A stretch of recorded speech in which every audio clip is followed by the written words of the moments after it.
chosen ones, this message must reach you as fast as possible. Listen before 6 p.m. tomorrow. In the quiet hours before dawn on January 17, 2026, Elena woke with a jolt.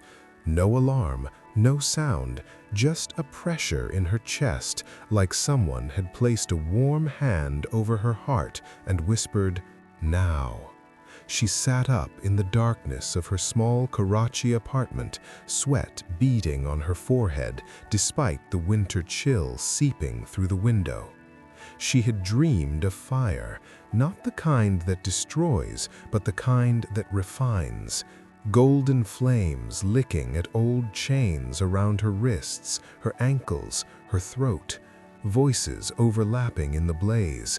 The hour is late, the veil is thinning, the chosen must rise before the clock strikes, and then one clear line, repeated like a heartbeat. This message must reach you as fast as possible.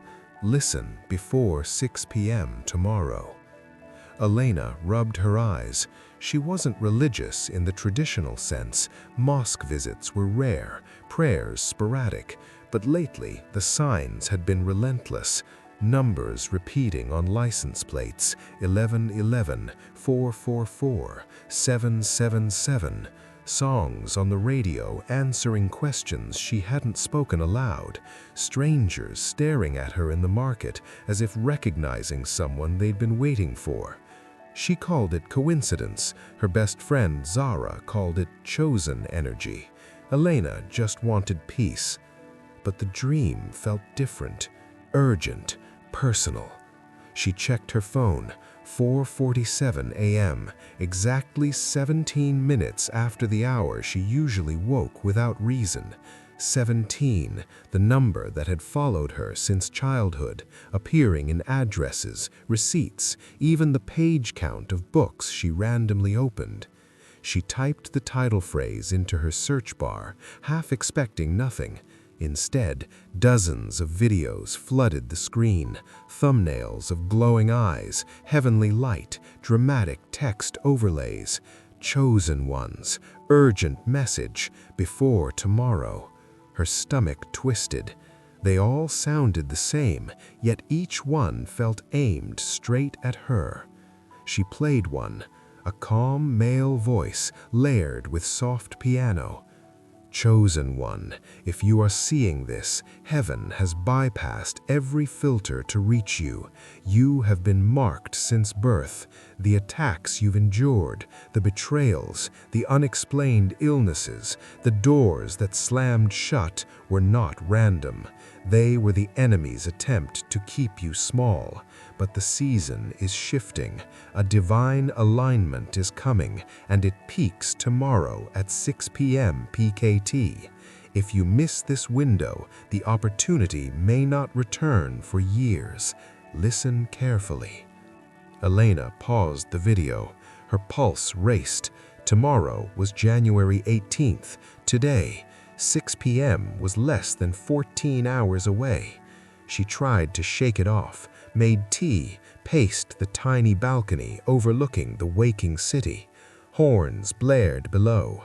Call to prayer echoed from a nearby minaret. Normal life, yet every few minutes her phone buzzed. Notifications from channels she didn't follow, comments on old posts she hadn't touched in months. You are the one this is for. Don't ignore the pull. Time is shorter than you think. By noon, she couldn't pretend anymore. She called Zara. "You're finally feeling it," Zara said without surprise. "I've been praying for you to wake up to this. The collective is shifting. The chosen are being activated. Some say it's a global energy portal opening tomorrow evening. Astrologers are calling it a rare alignment. Spiritual people are calling it God's trumpet. Either way, people like us, we feel it first." "Like us?" Elena asked. "The ones who survived what should have broken them. The ones who kept asking, 'Why me?' until the answer became, 'Because you're needed.'" Elena hung up, heart pounding. She spent the afternoon in a daze, cleaning her room as if preparing for a guest, writing down every strange coincidence of the last year in a notebook, and lighting a candle she'd bought on impulse months ago and never used. As the sun dipped low, painting the sky in oranges and purples, she sat cross-legged on the floor. Clock read 5:32 p.m., 28 minutes. She closed her eyes. No script, no video, just her own voice, small and trembling. If this is real, if I'm really chosen for something, show me. I'm listening. Silence at first, then warmth spread from her chest outward, like sunlight breaking through clouds after a storm. Memories flashed, not hers alone, but shared somehow. Faces of strangers smiling at her in crowds years ago, a child's drawing left on her doorstep with the word light, the way certain songs made her cry without reason, and then a knowing, not words, but certainty. You were never broken, you were being forged. The pain carved space for what comes next. Tomorrow at 6 p.m. is not the end of the warning. It is the beginning of your assignment. You will feel a pull toward one specific action. Forgive someone who doesn't deserve it. Speak truth you've dared. Step toward a dream you abandoned. Do it without hesitation. That single act will unlock the next level of your purpose. Many will feel this call tonight. Few will answer. You are one who will. Tears streamed down her face, not sadness, recognition. The clock hit 6 p.m. Her phone lit up with a message from an unknown number. Welcome home, Elena. The real work starts now. She stared at the screen, then looked out at the city lights flickering to life. Somewhere out there, thousands, maybe millions were feeling the same pull. The chosen ones, not special in the arrogant sense, but selected by survival, by persistence, by an unseen hand that refused to let them quit. She stood, wiped her face, and whispered to the empty room, "I'm ready." And in that moment, the weight she had carried for years began, slowly, beautifully, to lift. The message had reached her, just in time. End.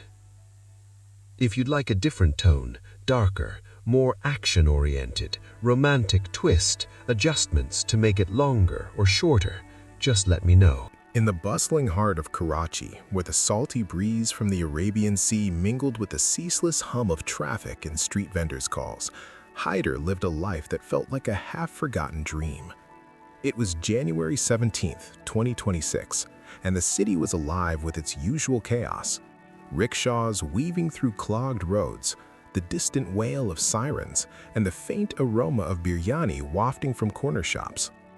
Hyder, a 28-year-old software engineer, rented a modest apartment in the Gulshan Iqbal neighborhood, a place where high-rises towered over crumbling colonial-era buildings, and the power outages were as predictable as the evening adhan. Hyder wasn't one for superstitions. Raised in a middle-class family, he'd been taught to chase logic over lore, code over karma.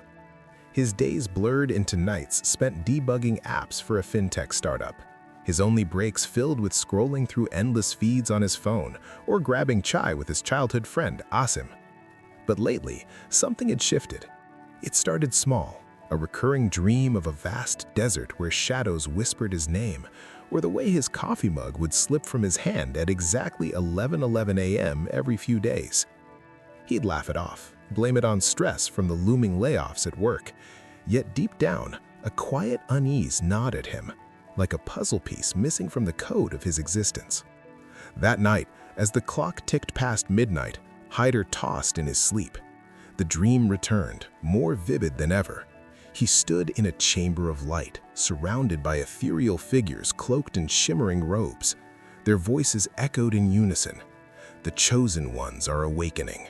The veil between worlds is tearing. This message must reach you as fast as possible. Listen before 6 p.m. tomorrow, or the window closes forever. Flames danced around him, not burning, but illuminating hidden scars on his soul. The betrayal of his ex-fiancée 2 years ago, the unexplained car accident that had left him with a limp, the childhood isolation when his family moved cities and he felt like an outsider everywhere. The fire whispered promises. These trials were your forging. Rise now or remain in chains. Hyder bolted awake at 4:47 a.m., his heart hammering like a drum in a Sufi qawwali. Sweat soaked his kurta, and the room felt charged, as if static electricity lingered in the air. He glanced at his phone. Exactly 17 minutes past the hour. That number again. 17. His birth date, the floor of his first job, the jersey number of his favorite cricketer. Coincidence? He shook his head, trying to rationalize it away. The morning sun filtered through the dusty curtains as Hyder brewed his usual black tea. Karachi was stirring, neighbors shouting greetings from balconies, the muezzin calling Fajr prayer from the mosque down the street. He opened his laptop, intending to dive into work, but his fingers typed something else into the search bar. Chosen one's message before 6 p.m. tomorrow. The results flooded in like a digital tsunami. YouTube videos with dramatic thumbnails of cosmic portals, angelic figures, and urgent red text. Titles screamed, "Urgent warning for the chosen. Act before tomorrow's deadline. Divine message. The shift happens at 6 p.m. Are you ready?" He clicked one at random. A soothing female voice, backed by ethereal synth music, began, "Beloved chosen one, if this video has found you, it's no accident. The universe has orchestrated this moment. You felt the pull, the synchronicities, the isolation, the inner knowing that you're meant for more. The enemy has tried to dim your light through hardships, but tomorrow at 6 p.m., a rare alignment of energies will open a portal. Miss it, and your breakthrough may be delayed for cycles to come. Listen now, meditate, release old grudges, align your actions with your soul's purpose." Hyder paused the video, his hands trembling. It was too specific. The enemy, was that the toxic boss who'd sabotaged his promotion? The hardships? His father's sudden death 5 years ago, leaving the family in debt? He paced the room, the tiled floor cool under his feet. Outside, the city noise crescendoed, horns blaring, a vendor yelling "Andewala" as he pushed his egg cart. Normalcy mocked him. By 10 a.m., he couldn't focus. He called Asim, who worked as a graphic designer and dabbled in astrology on the side. "Bro, you're finally tuning in," Asim said with a chuckle over the phone. "I've been telling you for months, the world's energies are shifting. Pluto in Aquarius, solar flares peaking, and tomorrow's the big one. Astrologers are buzzing about a global activation. People like us, the empaths, the survivors, we're the chosen ones. We've been through hell to prepare for this." "Chosen for what?" Hyder snapped, frustration bubbling. "I'm just a guy trying to pay rent." Asim's voice softened. "For change, man. Personal and global. Think about it. Your life story. Orphaned, young, betrayed in love, but you keep going. That's not random. The message is to act before." Hyder hung up, doubt warring with curiosity. He spent the afternoon wandering Karachi's streets to clear his head. From his apartment, he walked to Quaid-e-Azam's mausoleum, the white marble dome gleaming under the winter sun. Tourists snapped photos, but Hyder sat on a bench watching pigeons flock around scattered seeds. A street musician played a haunting tune on his rabab, the notes weaving through the air like threads of fate. As he wandered further into Sadar Bazaar, the crowds thickened, shoppers haggling over fabrics, the scent of incense from a nearby shrine mixing with fried samosas. A beggar woman approached, her eyes piercing. "Beta, the light in you is bright. Don't let the shadows win." She pressed a crumpled note into his hand before vanishing into the throng.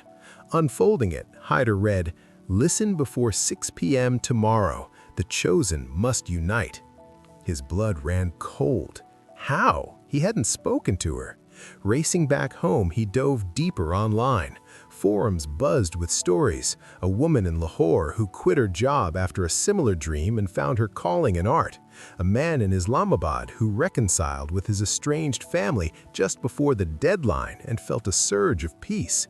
Skeptics dismissed it as mass hysteria, but believers shared testimonials of miracles, healings, opportunities, inner transformations. Evening fell, the sky a canvas of deepening blues. Hyder's apartment felt smaller, the walls closing in. He lit a diya his mother had given him before she passed, its flame flickering like a beacon. Clock read 8:45 p.m., less than 22 hours until 6 p.m. tomorrow. He journaled furiously, every sign from the past year, the promotion that fell through only for a better one to appear, though he hadn't taken it, the random encounter with an old teacher who said, "You're destined for greatness," the way stars seemed brighter on his balcony lately. Sleep came fitfully, dreams fragmented, battles with unseen forces, a council of elders naming him guardian of the shift. He woke on January 18th at dawn, the current date staring back from his phone, 09:43 AM PKT, ironically close to the user's query in this meta layer of reality. The urgency hit like a wave. Today was tomorrow. He skipped work, feigning illness. Instead, he meditated on the balcony, overlooking the sprawl of Karachi, Port Grand's lights in the distance, the sea a hazy blue horizon. Memories flooded. Childhood in Hyderabad, where floods had destroyed their home, teaching him resilience. University days, coding through nights, dreaming of changing the world with tech. The heartbreak when Sana left him for someone more stable, shattering his trust. By noon, notifications piled up, emails from unknown senders, the message is here, act now. Texts from numbers he didn't know, chosen one, prepare. Even his smartwatch buzzed with 444, angel numbers, Asim would say. He met Asim at a local cafe, the air thick with hookah smoke and laughter. "Look, Sanam," Asim said, pulling up charts on his phone. Today, at 6 p.m., the moon aligns with Jupiter. It's a portal for manifestation, but you have to release the old. Forgive Sana, forgive your boss, forgive yourself. Hyder nodded, a plan forming. He spent the afternoon tying loose ends, calling his sister in the village, apologizing for distant years, donating old clothes to a shelter, symbolizing release, even emailing his boss a resignation if things shifted. As 6 p.m. approached, the sun dipped low over the city. Hyder sat in lotus position, eyes closed. The azan for Maghrib prayer began, its melody syncing with his breath. "If I'm chosen, show me my path." Warmth enveloped him, visions cascading, a future where he built apps for social good, helping flood victims like his family, reconciling with Sana as friends, a network of chosen ones worldwide connected through this energy wave. The knowing deepened. Your assignment is to bridge worlds, tech and spirit. Start small, code a platform for the awakened. Do it tonight. The clock struck 6 p.m. His phone rang. "Awesome. Did you feel it? It's happening." Hyder smiled, tears flowing. "Yeah, I did." In the days that followed, Hyder's life transformed. He launched AwakenNet, an app for sharing synchronicities, growing virally among Karachi's youth and beyond. Betrayals faded, purpose ignited. The message had reached him just in time. And across the globe, other chosen ones answered the call, weaving a tapestry of change in a world on the brink. But for Hyder, it all began with that urgent whisper, "Listen before 6 p.m. tomorrow."